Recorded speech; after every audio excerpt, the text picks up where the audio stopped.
উত্তরপ্রদেশের ভাদোহী জেলার এক অতি সাধারণ পরিবারে জন্ম নেওয়া ছেলেটি যখন মাত্র 10 বছর বয়সে মুম্বাইয়ের উদ্দেশ্যে পাড়ি জমিয়েছিল, তখন তার চোখে ছিল শুধু আকাশছোঁয়া স্বপ্ন আর পকেটে ছিল সামান্য কিছু টাকা। মুম্বাইয়ের আজাদ ময়দানে তার লড়াই শুরু হয় কোনো সুযোগ সুবিধার মধ্য দিয়ে নয়, বরং টিকে থাকার কঠিন সংগ্রামের মধ্য দিয়ে। থাকার জায়গা না থাকায় তাকে বেছে নিতে হয়েছিল মুসলিম ইউনাইটেড ক্লাবের একটি ছোট তাঁবু। দীর্ঘ 3 বছর সেই তাঁবুতেই কেটেছে তার দিনরাত। অভাব এতটাই তীব্র ছিল যে পেটের ক্ষুধা মেটাতে দিনের বেলা ক্রিকেট অনুশীলনের পর সন্ধ্যায় তাকে আজাদ ময়দানের বাইরে রামলীলার মেলায় ফুচকা বিক্রি করতে হতো। অনেক সময় রাতের খাবারটুকুও জুটত না। খালি পেটে ঘুমানোর সেই কষ্টের দিনগুলোই তাকে মানসিকভাবে ইস্পাত দৃঢ় করে তুলেছিল। যশস্বীর জীবনের মোড় ঘুরে যায় যখন কোচ জালা সিং তার অসামান্য প্রতিভা লক্ষ্য করেন।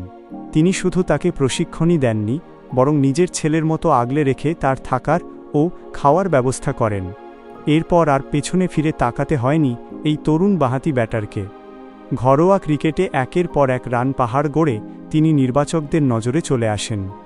মুম্বাইয়ের হয়ে লিস্ট এ ক্রিকেটে সর্বকনিষ্ঠ ক্রিকেটার হিসেবে 200 রান করার রেকর্ডটি যখন তার নামের পাশে যুক্ত হল, তখনই বিশ্ব ক্রিকেটের দরজায় কড়া নাড়তে শুরু করেন তিনি।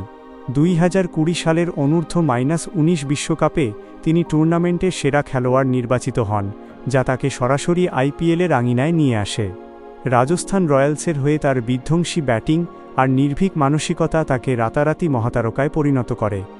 অবশেষে 2023 সালে ওয়েস্ট ইন্ডিজের বিরুদ্ধে টেস্ট অভিষেকেই 100 রান করে তিনি প্রমাণ করেন যে অভাব আর দারিদ্র্য মেধা ও কঠোর পরিশ্রমের পথে বাধা হতে পারে না। যে ছেলেটি একদিন ফুটপাতে ফুচকা বিক্রি করত, আজ সে ভারতীয় দলের ব্যাটিংয়ের অন্যতম প্রধান ভরসা। যশস্বী জয়সওয়ালের এই যাত্রা কেবল একজন ক্রিকেটারের উত্থান নয়, এটি একটি অসম্ভবের সাথে লড়াই করার গল্প। তার প্রতিটি ছক্কা আর প্রতিটি বাউন্ডারি যেন সেই হাজারো স্বপ্ন দেখা কিশোরকে মনে করিয়ে দেয় যে লক্ষ্য যদি স্থির থাকে এবং শ্রম যদি সততার সাথে দেওয়া হয়, তবে ভাগ্য একদিন মুখ ফিরে তাকাতে বাধ্য। আজ তিনি কোটি কোটি মানুষের অনুপ্রেরণা, যার ব্যাট দিয়ে লেখা হচ্ছে আধুনিক ক্রিকেটের এক নতুন রূপকথা। জয়সওয়ালের এই জীবনযুদ্ধ আমাদের শেখায় যে হার না মানা মানসিকতা থাকলে যে কোনো বাধা অতিক্রম করা সম্ভব।